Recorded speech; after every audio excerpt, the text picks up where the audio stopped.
The gate slammed shut so hard the sound rolled across the lake like thunder. Engines idled. Tires crunched gravel, then stopped. One by one. Confused. Trapped. I stood there with the key still warm in my hand. Nobody had seen this coming. Not even her. Victoria Hale's heels clicked sharp against the pavement as she stormed toward the entrance, phone already in her hand, voice raised before she even reached me. "What is this?" she snapped, like she expected the world to answer. The early morning air smelled like cold water and metal. The lake behind her sat perfectly still. Too still. Something about that silence didn't feel right. Cars lined up behind the gate now. SUVs. Trucks. People stepping out, looking around, trying to understand why their access road suddenly ended in steel. Someone tested the bars. Solid. Locked. Permanent. I didn't move. Not yet. Victoria stopped a few feet away, eyes locked on me, that same polished smile she used in meetings now gone. "Open it," she said, like it was a command she'd given 100 times before. But this time, nothing happened. The wind shifted.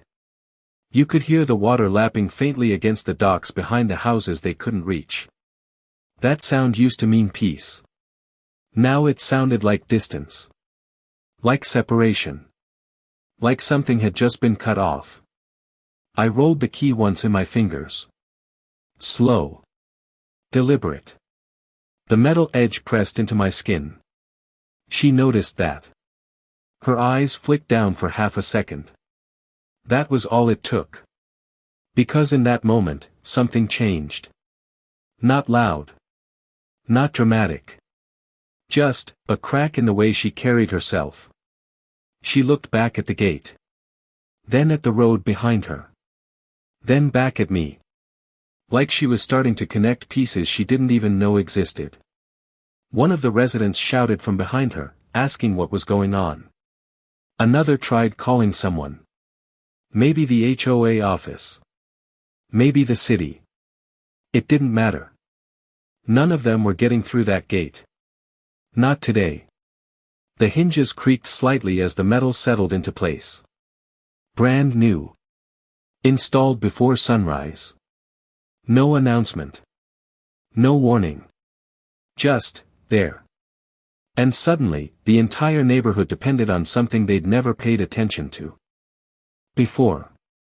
Victoria stepped closer. Slower this time.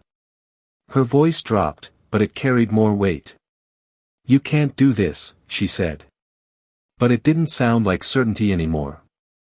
It sounded like hope. I glanced past her, down the single narrow road that curved along the waterline. The only road in. The only road out. The one they all used without ever asking who it belonged to. That was the part they missed. That was the part she dismissed 2 days ago, sitting at that polished table, sliding my bill back like it was nothing. I could still hear the soft scrape of paper on wood. Still smell that stale coffee in the room. Still see the way no one spoke up. Not one person. That moment stayed with me. Longer than it should have. Because it wasn't just about the money. It never was. Victoria took another step forward. Close enough now to see the tension in her jaw. Close enough to notice she wasn't holding the phone up anymore. She lowered it without realizing. "Open the gate," she said again, quieter this time. I looked at her. Then at the line of cars. Then back at the key in my hand. And that's when she finally realized what I was really holding. I did not answer her right away. I let the silence stretch just a little longer than it should have. The kind of silence that makes people shift their weight and second-guess what they think they know. Victoria hated that. You could see it in the way her fingers tightened around her phone. 2 days earlier, she had been sitting at the head of that long glass table, completely in control, completely certain. The room had smelled like fresh polish and overbrewed coffee. Too clean. Too rehearsed. I had placed the repair bill in front of her, paper flat, edges aligned. $63,500. Every line item documented. Every cost justified. The damage was not subtle. The shoreline collapse had taken 20 feet of reinforced bank with it. The dock had twisted sideways like it had been yanked by something invisible. The water still carried a faint brown tint from the disturbed sediment. Anyone who actually looked could tell it was not natural. That was the part that stayed with me. Nobody really looked. Victoria had not even picked up the full report. She glanced at the first page, then leaned back like she had already decided the outcome before I walked in. "We are not responsible for private shoreline maintenance," she said, calm and practiced. Like she had said it before. Maybe she had. A few board members nodded without reading a single line. One of them flipped through his phone under the table. Another adjusted his watch. Small details, but they told you everything. Something about that meeting felt off. Not hostile. Not loud. Just dismissive in a way that did not match the damage. I tried again. I explained the drainage redirection. The grading changes their contractors made. The way runoff had been forced toward my section of the lake. I kept it simple. Clear. Measured. Victoria cut in halfway through my second sentence. "That is speculative," she said, tapping the table lightly with one manicured finger. Tap. Tap. Tap. The sound echoed sharper than it should have. I paused. Looked around the room. No one met my eyes. That was new. Even the older residents who used to ask questions stayed quiet. Like they already knew how this would end. That was the moment something shifted for me. Not anger. Not yet. Just a realization. They were not going to fix this. Not because they could not. Because they believed they did not have to. Victoria slid the bill back across the table. Slow. Casual. Like it weighed nothing. "Denied," she said. Just one word. No hesitation. No discussion. The paper stopped right in front of me. Perfectly aligned again. That detail stuck with me more than it should have. I picked it up. Felt the thickness of it between my fingers. All those pages. All that evidence. And none of it mattered to them. Someone cleared their throat near the far end of the table, like they wanted to say something but thought better of it. Another mini silence. Longer this time. Then Victoria smiled. Not at me. At the room. "Next item," she said, already moving on. That was it. Just like that. Weeks of damage. Months of work. Reduced to a line item they did not want to deal with. I stood there for a second longer than necessary. Not speaking. Just listening. The faint hum of the air conditioning. The soft click of someone's pen. The scrape of a chair leg shifting. Ordinary sounds. But they felt louder in that moment. Because underneath all of it, there was something else. Something they had overlooked. I folded the bill once. Clean crease. Slid it back into the folder. Nobody stopped me. Nobody asked a question. That told me everything I needed to know. I walked out of that room without another word. But halfway to the door, I noticed something I had not paid attention to before. The hallway outside the meeting room felt colder than it should have. The door clicked shut behind me, soft but final. I stood there for a second, holding the folder against my side, listening to the muffled voices pick up again like nothing had happened. That was the part that stuck. They moved on too fast. I took a few steps down the corridor, the overhead lights buzzing faintly, and that was when I noticed it. A framed map on the wall. Old. Faded at the edges. I had walked past it before, dozens of times, but this time something about it caught my eye. I slowed down. The lake was outlined in blue, properties marked in neat blocks, and one thin line curved along the shoreline like an afterthought. The access road. I stepped closer. The glass reflected the hallway lights, but I could still make out the boundary lines underneath. Clean. Precise. And then I saw it. The road did not sit inside the HOA boundary. Not fully. A small section, easy to miss, ran just outside their marked zone. That section curved directly past my land. I leaned in a little closer. The label was still there, faint but readable.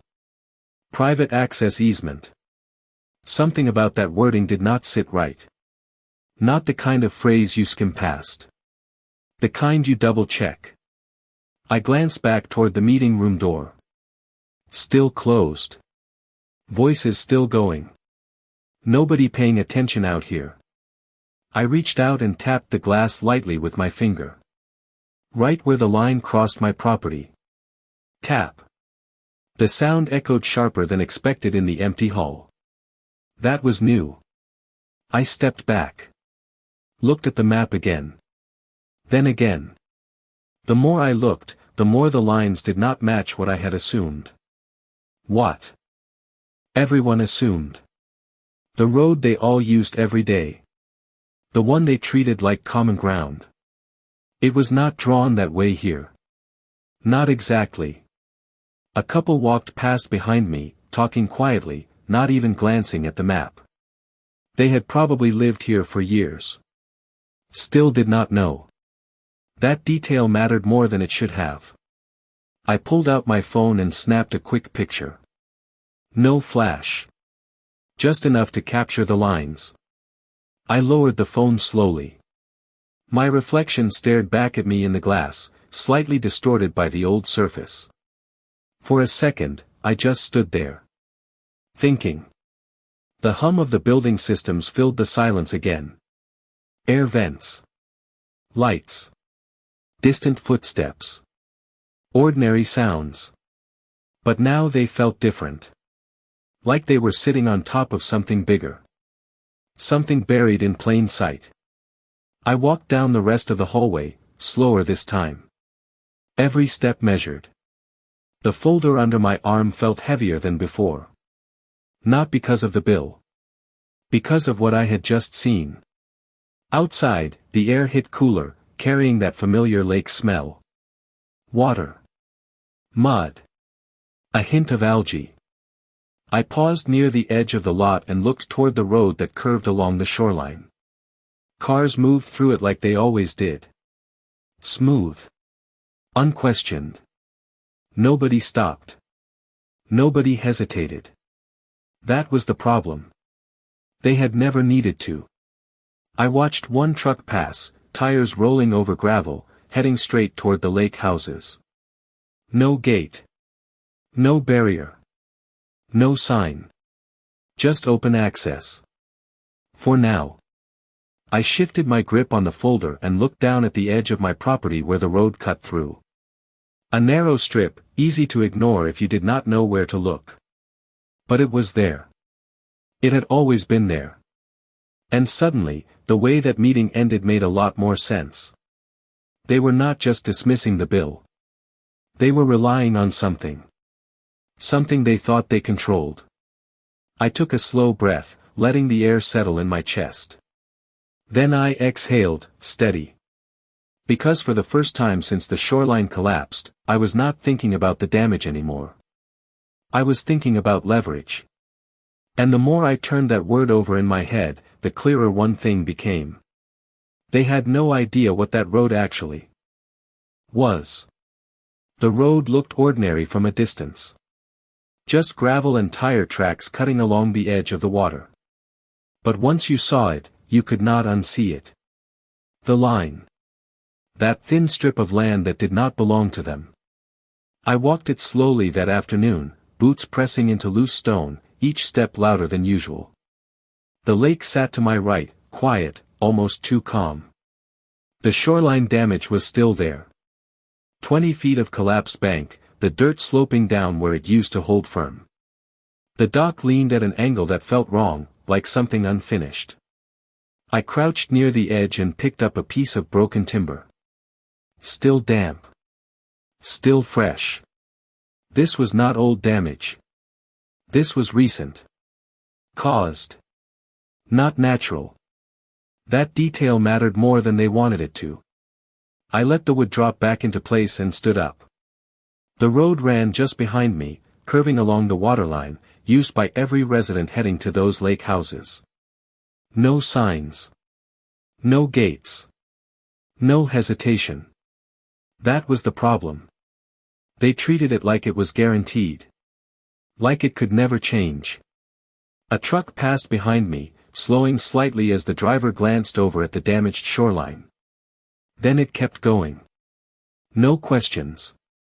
No stops. That told me everything. Nobody had connected the damage to the decisions made in that meeting room. Not yet. I pulled my phone out again and opened the picture I had taken of the map. Zoomed in on the section where the line crossed my property. The more I compared it to what stood in front of me, the clearer it became. This was not just a boundary detail. This was control. I walked farther down the road until I reached the exact point where the property line intersected it. There was no marker visible at first glance. Just grass and gravel blending together. But I knew what to look for. A rusted metal pin, barely sticking out of the ground, half covered by dirt. I brushed it clean with my hand. There it was. Survey marker. Old. Legitimate. Untouched. I stood there for a moment, looking down at it. Then up at the road. Then back at the lake houses in the distance. Everything lined up. Too perfectly to ignore. The air carried a faint smell of water and sun-warmed stone. Quiet. Still. But underneath that calm, something had shifted. I could feel it. Not in the ground. In the structure of things. In what belonged to who. I stepped back onto the road and turned slowly, taking in the full stretch of it. Every car that passed here. Every delivery. Every service vehicle. Every emergency response. All of it depended on this narrow strip. And that strip ran through my land. That was the part they missed. Or chose not to see. I walked back toward my property line, slower this time. Thinking through what it meant. Not just legally. Practically. If that road was not guaranteed access, then everything behind it was exposed. Vulnerable in a way they had never considered. That was leverage. Real leverage. Not loud. Not aggressive. Just, structural. I reached the edge of my driveway and stopped. The sun had started to dip slightly, casting longer shadows across the gravel. The kind of light that made edges sharper. Defined. Clear. I looked down the road one more time as another car rolled past, heading toward the lake houses without a second thought. That routine was about to change. Not today. Not yet. But soon. Because once you understand where control actually sits, you stop asking for permission. You start deciding when to act. And standing there, with the map in my pocket and the marker at my feet, I realized something they had not. This was never just about fixing damage. It was about who controlled access to everything beyond it. The next morning, I did not go back to the meeting room. I went to the county records office instead. The building smelled like old paper and air conditioning that had been running too long. Quiet. Almost empty. That kind of quiet makes small sounds stand out. Shoes on tile. Pages turning. A clerk typing somewhere in the back. I stepped up to the counter and asked for property plats and easement records tied to the lake development. The woman behind the desk did not ask questions. She just nodded and disappeared into a side room. That told me something. This was not unusual. People had looked into this before. Or tried to. She came back with a stack of folders. Thick. Worn at the edges. I took them to a table near the window. And sat down. Sunlight hit the surface just enough to make the ink lines clearer. I opened the first folder. Survey maps. Older than I expected. Decades, maybe. Clean lines. Hand-marked notes. The kind you do not fake. I flipped slowly. Page by page. Not rushing. Looking for patterns. The lake outline matched what I knew. The parcels matched too. But the road was different. It was never labeled as shared infrastructure. Not once. Every version of the map showed it cutting across a narrow strip that sat outside the main development boundary. My strip. I leaned back slightly, letting that settle. The room stayed quiet around me. Someone coughed in the distance. A chair scraped. Normal sounds. But they felt distant now.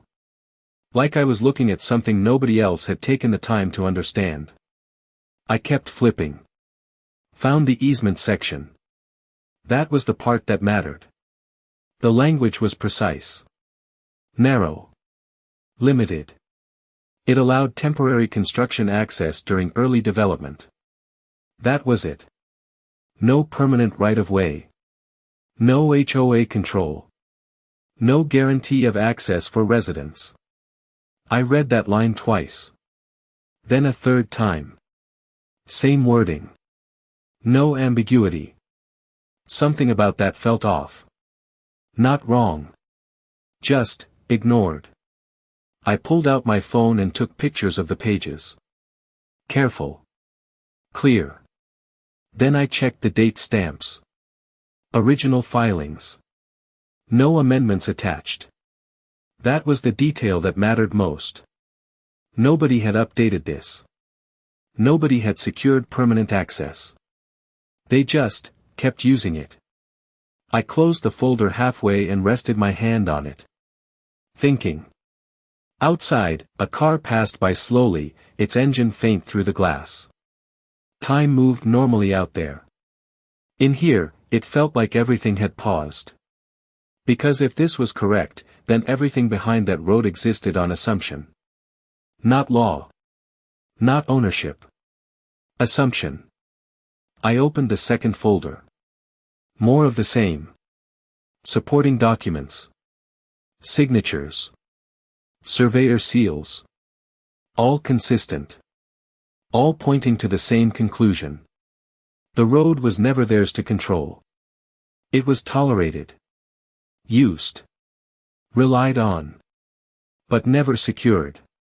That distinction mattered more than they realized. I sat there for a long moment, fingers resting on the paper, feeling the texture of it. Old, but solid. Like the truth had been sitting here the entire time, waiting for someone to actually read it. I thought back to the meeting. The way Victoria dismissed the damage. The way nobody questioned her. That confidence had to come from somewhere. Now I knew where. They believed access was guaranteed. Permanent. Untouchable. And they built everything behind that belief.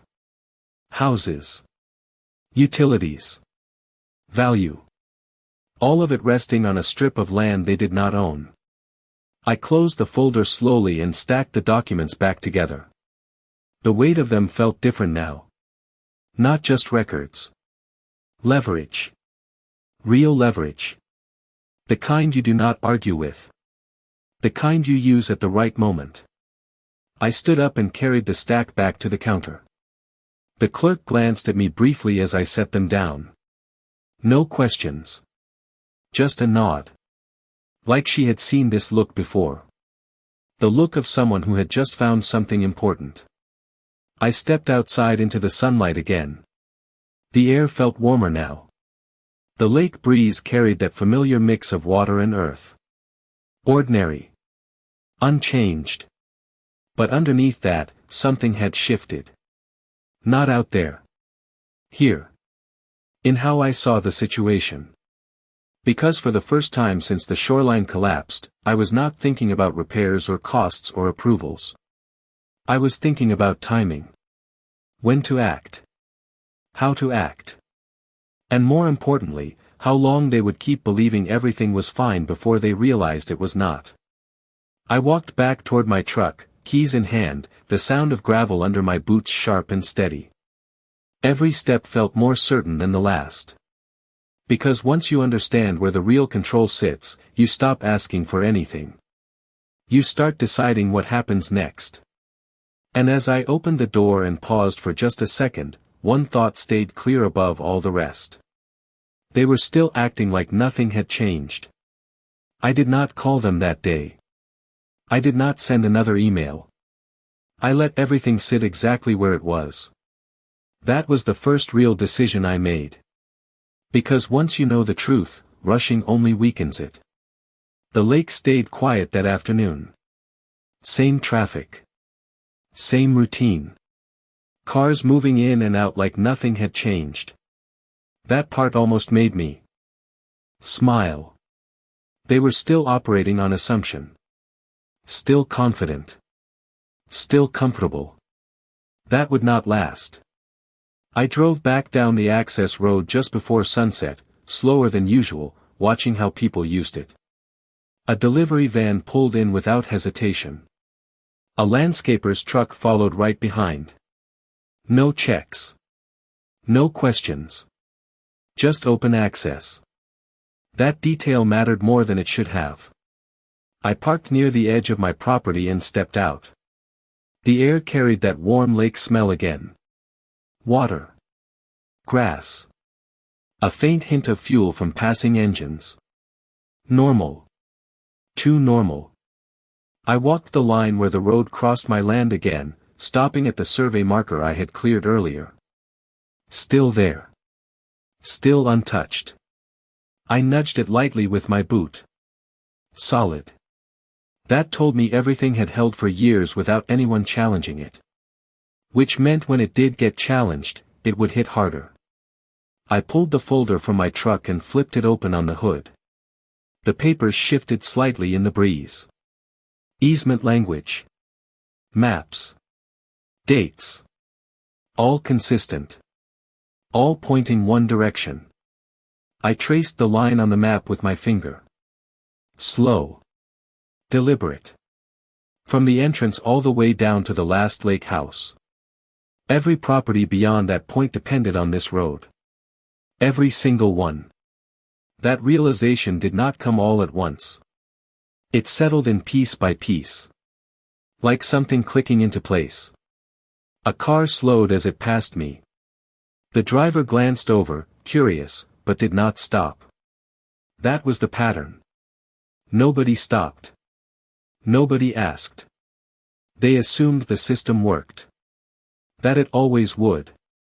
I closed the folder and leaned back against the truck for a moment. Thinking through what came next. Not emotionally. Structurally.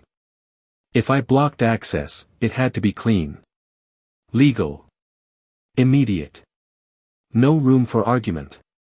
That meant preparation. Not reaction. I looked down the road again. Counted the distance from my property line to the first turn. Measured it mentally. Wide enough for a gate. Strong enough to hold. Visible from both directions. That detail mattered. If they saw it too late, it would cause confusion. If they saw it early, it would create pressure. I checked my watch. Late afternoon. Enough daylight left to make a few calls. I reached into my pocket and pulled out my phone. Scrolled through contacts. Land surveyor first. Someone who could verify the boundary officially. Then a contractor. Not for repairs. For installation. Something solid. Steel. Permanent looking. Not temporary. That distinction mattered more than it should have. I hesitated for half a second before dialing. Not because I doubted the plan. Because I understood what it would change. Once that gate went up, there was no going back to quiet assumptions. Everything would surface at once. Questions. Pressure. Attention. That was the point. I lowered the phone again without calling. Not yet. Timing still mattered. I needed one more thing before I moved. Confirmation that nobody had filed anything new. Any last-minute claim. Any hidden agreement. Something they could use to push back. I slid the phone back into my pocket and looked out over the lake houses in the distance. Sunlight reflected off the windows, bright enough to obscure details. For a moment, everything looked perfect. Clean. Stable. Like nothing could disrupt it. That illusion was strong. Stronger than I expected. But illusions only hold until something touches them. And standing there, with the map in my folder and the road under my feet, I knew exactly where to press. Because the moment I chose to act, it would not just block a road. It would expose everything they had been relying on without realizing it. I made the calls the next morning before the lake traffic picked up. Not from my house. From my truck, parked just far enough off the road to watch without being noticed. The engine was off. Windows cracked. The air carried that early chill, mixed with the faint smell of water and damp gravel. Quiet. That kind of quiet where every sound matters. I dialed the surveyor first. Straight to the point. Property line verification. Full boundary confirmation. No assumptions. He did not ask many questions. Just gave me a time. That told me something. This was routine for him. But not for them. I ended the call and sat there for a second, watching a sedan roll past toward the lake houses. Smooth. Unchecked. Still operating like nothing had changed. That part was almost hard to believe. I pulled out the map again and set it on the passenger seat. Sunlight hit the paper at an angle, making the boundary line stand out sharper than before. I traced it with my eyes. Entrance. Curve. Property line. Everything aligned. Too clean to ignore. Next call. Contractor. I kept it simple. Steel gate. Wide span. Reinforced posts. No temporary setup. I made that clear. He paused for half a second before answering. That pause mattered. Like he was trying to understand why someone would need that here. I did not explain. I just asked for availability. He gave me a window. Early morning. 2 days out. That was sooner than I expected. I thanked him and ended the call. The plan was no longer abstract. It had a timeline now. That changed things. I looked up as another vehicle passed. This one slower. The driver glanced toward my truck, then toward the road ahead. Curious, but not concerned. Not yet. That was the pattern. Awareness without understanding. I stepped out of the truck and stood by the side, letting the gravel crunch under my boots. The sound carried farther than it should have. Sharp. Clean. I walked back to the survey marker and stood over it again. The small piece of metal that everything hinged on. Still half buried. Still ignored. I crouched and pressed my hand against the ground around it. Solid. Undisturbed. This line had held for years without challenge. That was about to change. I stood up slowly and looked down the stretch of road again. Counted distances. Visualized placement. Where the posts would go. How the gate would swing. What angle it would block the clearest line of sight. Every detail mattered. If it looked temporary, they would challenge it. If it looked permanent, they would hesitate. That hesitation was key. I walked a few steps farther down and turned back toward the entrance. Cars kept coming. Routine traffic. Deliveries. Residents. All of them moving through a space they believed was guaranteed. That belief was doing most of the work for me. I checked my phone again. No messages. No emails. No sign that anyone had looked into the access issue. That confirmed it. They still did not know. I slipped the phone back into my pocket and took a slow breath. The air felt cooler now. Or maybe it was just the shift in how everything felt. Because once a plan moves from idea to action, the space around it changes. Even if nobody else sees it yet. I walked back to the truck and leaned against the door for a moment. Thinking through the sequence. Survey confirmation. Installation. Timing between both. No overlap. No warning. Clean execution. That was the only way this worked. I opened the door and paused again, looking out at the road one more time. Everything still looked normal. Quiet. Predictable. Like nothing could interrupt it. But that was only true until the exact moment it was not. And the more I watched that steady flow of cars disappear toward the lake houses, the clearer one thing became. They were about to learn what that road actually meant. The surveyor arrived just after sunrise the next day, his truck rolling in slow like he had done this 1,000 times before. No rush. No questions. Just quiet precision. The gravel crunched under his tires as he pulled up near the marker, engine idling low. He stepped out with a clipboard and a case of equipment, nodding once in my direction like we already understood each other. That mattered. No small talk. No assumptions. Just work. The air felt colder that morning, sharper somehow, like everything was more defined. He walked the line first. Slow. Measured steps. Eyes scanning the ground, then the road, then back to the ground again. I stayed a few feet behind, watching how he moved. Experienced. Careful. He stopped at the marker I had cleared and crouched down, brushing away the dirt again with practiced hands. "This one's original," he said quietly. His voice was steady. Not surprised. That told me something. He had seen cases like this before. But maybe not here.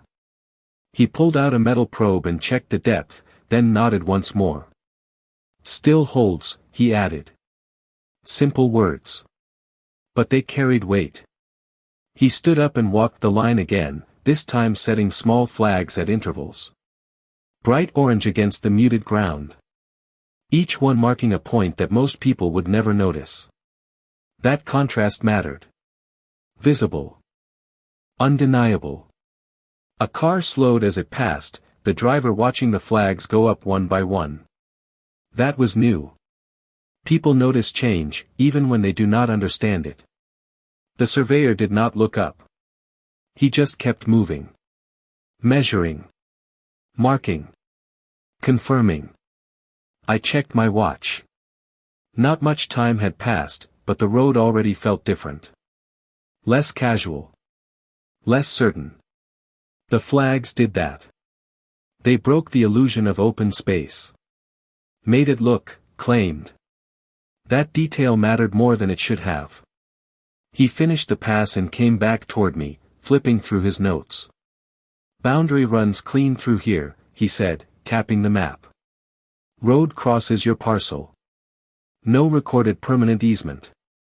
He paused for a second, like he was giving me time to process it. But I already had. I nodded once. "Document it," I said. He gave a small, almost approving look. Like that was the right answer. He spent another 20 minutes taking measurements, recording coordinates, double-checking angles. Every step precise. Every detail logged. No room for dispute. That was the point. By the time he packed up his equipment, the line was no longer something hidden in old maps. It was visible. Physical. Present. He handed me a copy of his preliminary notes, paper still warm from the printer in his truck. I took it and felt the weight of it in my hand. Not heavy, but solid. Like something that would hold up under pressure. Final report later today, he said, closing his case. Then he paused, just for a second. You planning to do something with it? The question hung there. Not curious. Just direct. I looked down the road, then back at the flags lining the edge. Just making sure things are clear, I answered. He nodded slowly. Like he understood more than I said. Then he got back in his truck and drove off, leaving the flags behind. The road looked different now. Same gravel. Same curve. But marked. Defined. No longer invisible. A few more cars passed, slower this time. Drivers glancing at the flags, then at me, then back at the road ahead. Confusion starting to show. That was expected. I folded the survey notes carefully and slipped them into my folder. The air had warmed slightly, carrying the usual lake. Smell again. Familiar. But now it sat against something else. Something sharper. Like anticipation. Because once lines become visible, people start asking questions. And questions lead to pressure. I stood there for a moment longer, looking down the stretch of road now marked in orange. Everything was ready. The line was confirmed. The boundary was real. And for the first time, it was impossible to ignore. But they still had not connected it to what was coming next. By midday, the flags had done their job. Cars slowed more often now. Not stopping, but hesitating. That hesitation was new. You could feel it in the way engines idled just a second longer before moving on. Like people were trying to decide if they should be paying attention. Most chose not to. That was predictable. I stayed near the edge of the road, leaning against the truck, watching how the pattern shifted. A white SUV rolled up and stopped this time. First one. The driver stepped out, sunglasses on, keys still in hand. He looked at the flags, then at me. What is this? He asked, tone casual but tight underneath. I did not answer right away. I let him look. Let him connect what he could. He walked closer to one of the markers and nudged it lightly with his shoe. Survey work, I said finally. Simple. Neutral. He frowned slightly, glancing down the road toward the lake houses. For what? That was the question. The first real one. I shrugged once. Clarifying property lines. He nodded slowly, like he understood the words but not the implication. That gap mattered. He got back in his vehicle without another word and drove off. But slower than before. Much slower. That change spread quicker than I expected. Within an hour, more people were looking. Not stopping, but noticing. Phones came out. Pictures taken. Quiet conversations near driveways. The flags had turned something invisible into something visible. And once people see a boundary, they start wondering who controls it. That was the shift. I checked my phone again. Still nothing from the board. No message. No call. That told me they either had not been told yet or they were choosing not to react. Both options worked in my favor. Around mid-afternoon, a black sedan pulled up and stopped more deliberately. The window rolled down before the engine cut. Victoria. Of course. She did not get out this time. Just sat there, looking at the flags, then at me. Her expression was controlled, but there was a pause in it. A delay that had not been there before. What are you doing? She asked, voice calm but tighter than usual. I stepped off the truck and walked a few steps closer, stopping just short of the first marker. Having the boundary verified, I said. Same tone. Same simplicity. She glanced down at the orange flags lining the edge of the road, then back up at me. "You should have informed the board," she said. Not a question. A statement. That mattered. Still assuming control. Still assuming process. I tilted my head slightly. "It is my property," I replied. Not loud. Not aggressive. Just clear. That line landed differently than I expected.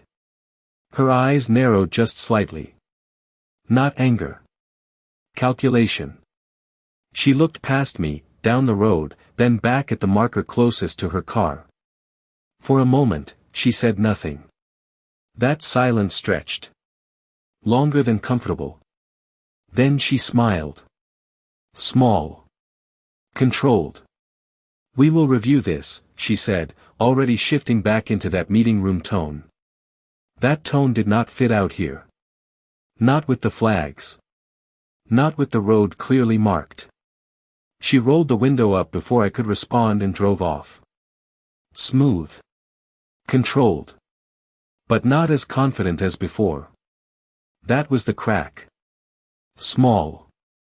But visible. I watched the car disappear down the road toward the lake houses, tires passing directly over the line she had just been forced to acknowledge. That detail mattered more than it should have. Because now she knew. Not everything. Not yet. But enough to realize something was off. I looked back at the flags, bright against the gravel, impossible to ignore now. The line was no longer theoretical. It was present. Physical. And for the first time, it had her attention. But attention was not the same as understanding. And as the afternoon light shifted and more residents slowed to look, one thing became clear. They were starting to ask the right questions, but they still did not know the answer that would change everything. The final report came in just before evening, sent as a clean digital file and a stamped hard copy delivered to my door. I opened the envelope slowly, feeling the weight of it shift in my hands. Not heavy. But final. The kind of document that does not leave room for interpretation. I laid it out on the kitchen table under direct light. Every line was clear. Every measurement exact. Coordinates. Boundaries. Legal language that matched everything I had already seen. No permanent access granted. No shared roadway rights. Just a temporary allowance that had expired decades ago. I read through it once. Then again. Same conclusion every time. The road crossed my property. Fully. Undeniably. That detail settled in deeper than before. Not new. But confirmed. I folded the report carefully and set it aside, then picked up my phone. This time, I did not hesitate. I called the contractor back. "We are moving forward," I said. No extra explanation. No backstory. He did not ask for one. Just confirmed the schedule. Early morning. Equipment ready. Crew small. Quiet. That last part mattered. I ended the call and stood there for a moment, listening to the silence in the house. No background noise. No interruptions. Just the faint hum of the refrigerator and the distant sound of a car passing along the lake road.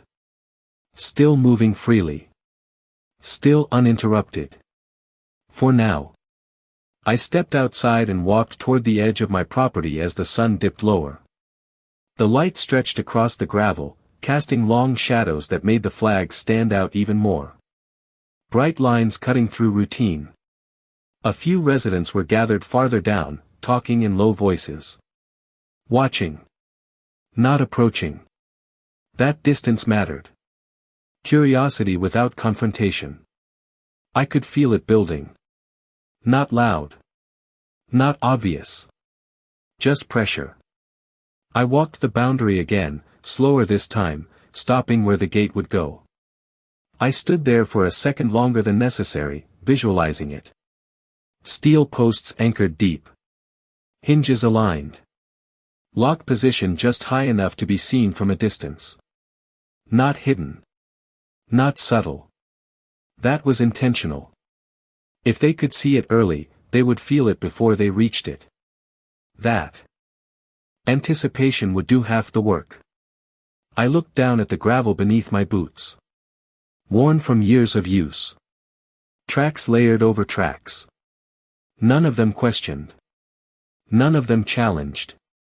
That pattern was about to break. I checked my phone again. Still no message from the board. No attempt to reach out. That told me something important. They were waiting. Watching. Trying to understand before reacting.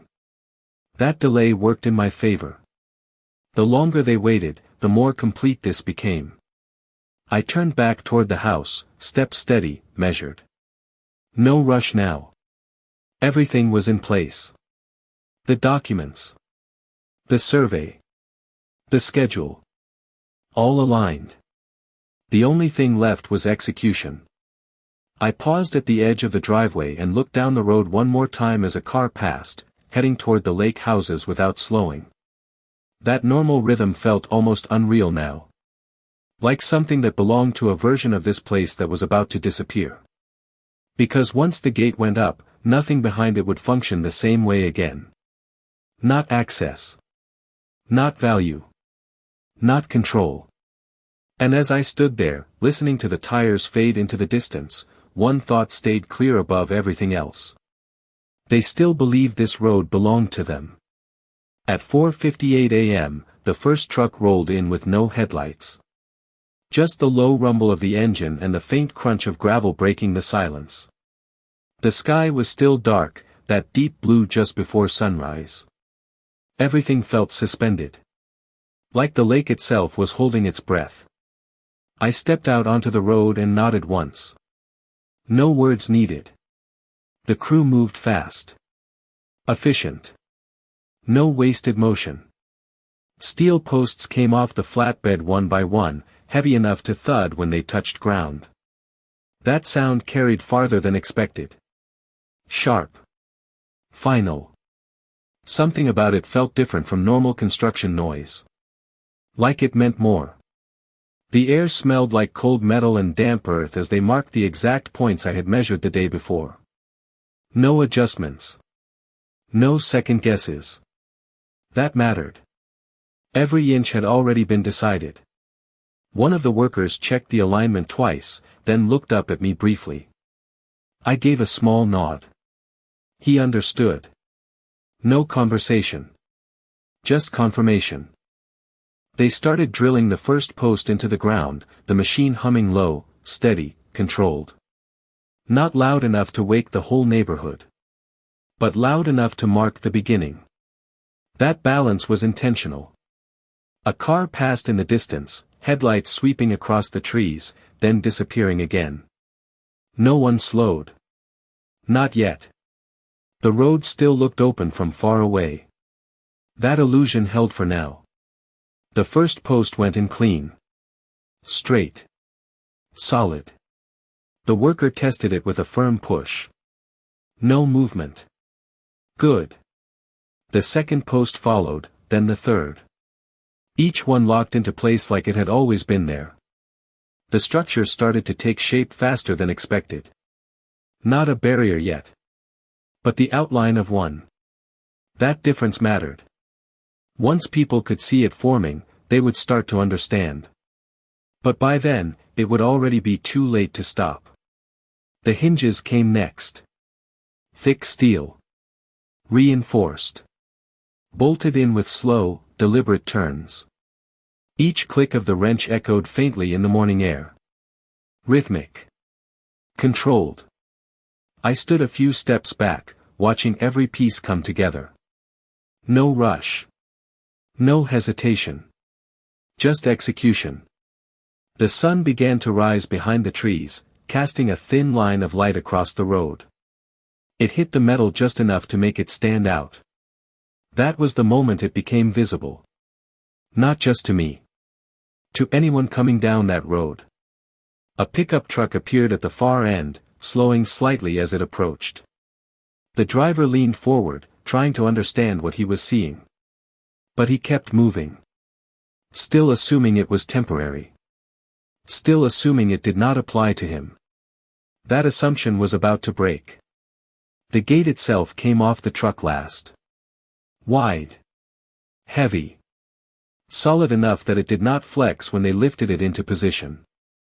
It swung once, just to test the balance, then settled into place with a low metallic sound. Not loud. But unmistakable. The kind of sound that tells you something has changed. They secured it carefully, checking the alignment one last time before stepping back. Everything fit. Exactly as planned. No gaps. No weak points. Just a clean line across the road. I walked forward slowly, reached out, and ran my hand along the cold steel. Smooth. Unforgiving. Real. The lock clicked into place with a sharp, final snap. That sound carried. Louder than anything before it. A car approached again in the distance. This time, it slowed much earlier. The driver could see it now. Everyone could. I stepped back, slipping the key into my pocket, and looked down the road as the first real reaction began to form. Because the moment they reached this gate, everything they believed about that road was going to change. The first car stopped 10 feet short of the gate. Not rolling. Not creeping. Just stopped. The engine idled louder than it should have in the morning quiet. The driver leaned forward, hands gripping the wheel, staring at the steel like it did not belong there. That pause lasted longer than expected. Then the door opened. He stepped out slowly, eyes fixed on the lock, then on the posts, then on the road behind him like he was checking if this was real. Another car pulled up behind him and stopped even sooner. Then another. The line formed faster than I thought it would. No horns. No shouting. Just confusion building in layers. That silence mattered. It meant they were still trying to understand before reacting. The first driver walked closer to the gate and reached out, testing it lightly. Solid. No movement. His hand dropped back to his side, slower this time.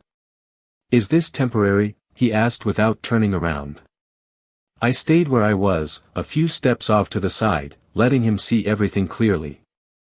No, I said. Simple. Direct. That word landed heavier than anything else that morning. The second driver stepped out now, looking between the gate and the line of flags still marking the edge of the road. You cannot block access, he said, but his voice lacked certainty. That detail mattered. They were still speaking from assumption, not knowledge. I glanced down the road toward the lake houses. Quiet. Still out of reach. This is private property, I replied. Same tone. No escalation. Just fact. A third car pulled up, then a fourth. Doors opened. People stepped out, gathering near the gate but keeping a small distance, like they were unsure how close they were allowed to get. That hesitation spread. It changed the way they moved. The way they spoke. Phones came out. Calls made. Voices low but urgent. I could hear fragments. Road is blocked. He put up a gate. No, it is locked.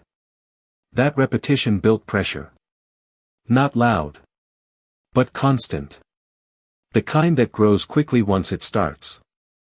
I checked the lock once, running my hand over it again, feeling the cold metal steady under my fingers. No give. No weakness. That mattered. If it looked negotiable, they would push. If it looked final, they would pause. Right now, they were pausing. A truck tried to turn around but had to back up slowly instead, the narrow road making it awkward.